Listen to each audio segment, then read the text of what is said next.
जिस तरह दीपक को जलते रहने के लिए तेल की आवश्यकता पड़ती है, उसी प्रकार किसी छात्र के सपने को जिंदा रखने के लिए शिक्षा और वित्तीय सहायता की आवश्यकता पड़ती है। इसी चीज को पूर्ण करने के लिए सरकारी छात्रवृत्ति योजना काम आती है। नमस्कार, मैं Rohit Baithwar BSc last year का छात्र from Shankarlal Agrawal science college Salekasa. आज मैं आपके सामने सरकारी छात्रवृत्ति योजना एवं उसका कार्यान्वयन इस विषय पर अपना विचार रखना चाहता हूँ। छात्रवृत्ति, यह शब्द सुनकर ही छात्र हित की बात समझ आती है। सरकारी छात्रवृत्ति योजना का मुख्य उद्देश्य शुरू से ही समाज के आर्थिक रूप से कमजोर वर्गों के मेधावी छात्रों को उच्च अध्ययन हेतु वित्तीय सहायता प्रदान करने के उद्देश्य शुरू से ही था। आज हमारे देश में राज्य सरकार और केंद्र सरकार की अलग अलग सरकारी छात्रवृत्ति योजनाएं मिल रही है, जिसमें प्री मैट्रिक छात्रवृत्ति योजना, पोस्ट मैट्रिक छात्रवृत्ति योजना और मेरिट कम एंट्रेंस छात्रवृत्ति योजना, ये सभी छात्रवृत्ति योजनाएं मिल रही है। मतलब मकसद साफ है कि देश का हर युवा शिक्षा से वंचित नहीं रहेगा, सब पढ़ेगा तभी तो आगे बढ़ेगा। तो मैं आपको अब इसके कार्यान्वयन के बारे में बताना चाहूँगा। जो है यह ऑनलाइन और ऑफलाइन दोनों तौर पर उपलब्ध है, क्योंकि जब से डिजिटल भारत का निर्माण हुआ है तब से यह आवेदन ऑनलाइन भरे जाते हैं।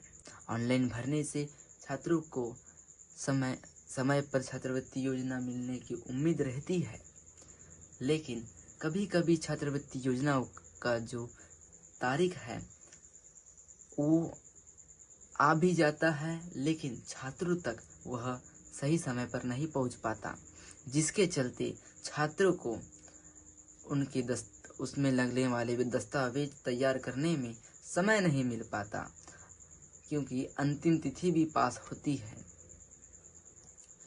अगर छात्र सरकारी छात्रवृत्ति योजना में फॉर्म भरते भी है तो उसका एक बहुत बड़ा समस्या है कि वह जब अपने फॉर्म भरेंगे तो उनका फाइल साइज जो है वो 250 KB से अधिक नहीं होना चाहिए, अन्यथा उनका फॉर्म रिजेक्ट किया जाएगा। वह भी एक कारण है जिसके कारण सरकारी छात्रवृत्ति योजनाओं के लाभ से बहुत से छात्र वंचित रह जाते हैं। और जब वह अपने फाइल को कंप्रेस करते हैं तो उनका जो अक्षर है वो बराबर दिखता नहीं, जिसके कारण उनका नाम में आवेदन है रिजेक्ट हो जाता है, जिसके चलते वह उन छात्रवृत्ति योजनाओं से वंचित रह जाते हैं, जिससे उनका सपना पीछे ही छूट जाता है। यह तो रही उसके कार्यान्वयन के बारे में। अब ये किन किन तौर पे दिया जाता है। महाराष्ट्र के इसमें DBT portal, Savitribai Phule, doctor Baba Saheb Ambedkar, महर्षि साहू महाराज आदि जैसे छात्रवृत्ति योजनाओं का वेब पोर्टल पर फॉर्म भरे जाते हैं। अब मैं सच्चाई की बात पर बात करना चाहूँगा, क्योंकि ये मेरी अकेले की आवाज़ नहीं, ये पूरे हमारे देश में मौजूद सभी युवाओं का आवाज़ है। हमारे देश में जब सरकारी छात्रवृत्ति योजना में फॉर्म भरे हुए छात्रों को छात्रवृत्ति सही समय पर नहीं मिल पाती है। जब वो फॉर्म भरते हैं तो कक्षा 10वीं में फॉर्म भरते हैं, लेकिन उन्हें उसका लाभ कक्षा 11वीं के शुरुआती में मिलती है। अगर कहीं इसका मुद्दा उठे तो सरकार और अधिकारी लोग कहते हैं कि हमारे पास तो सरकारी छात्रवृत्ति योजनाओं में फंड नहीं आया है।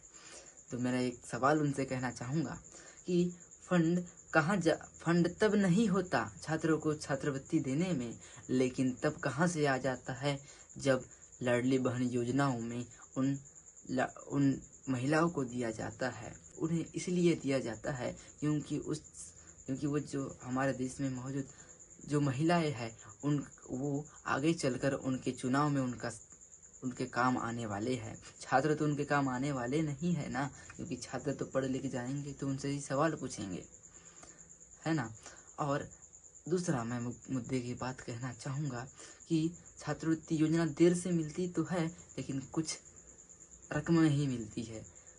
उतने ही रकम में उन्हें पढ़ना होता है, लेकिन उतने पैसे में उनसे तो उनका खर्च नहीं निकल पाएगा ना, क्योंकि हमारे देश में बढ़ रही महंगाई का असर एक व्यक्ति पर ही नहीं, आम लोगों पर नहीं, उसका असर छात्रों पर भी दिखता है।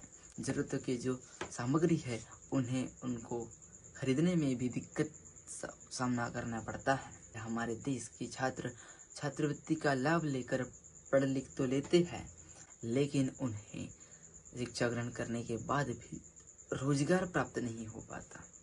छात्र तो पढ़ लिख कर तैयार है, लेकिन उनके पास जो कौशल है उसे दिखाने के लिए उनके पास अवसर नहीं, क्योंकि बेरोजगारी है।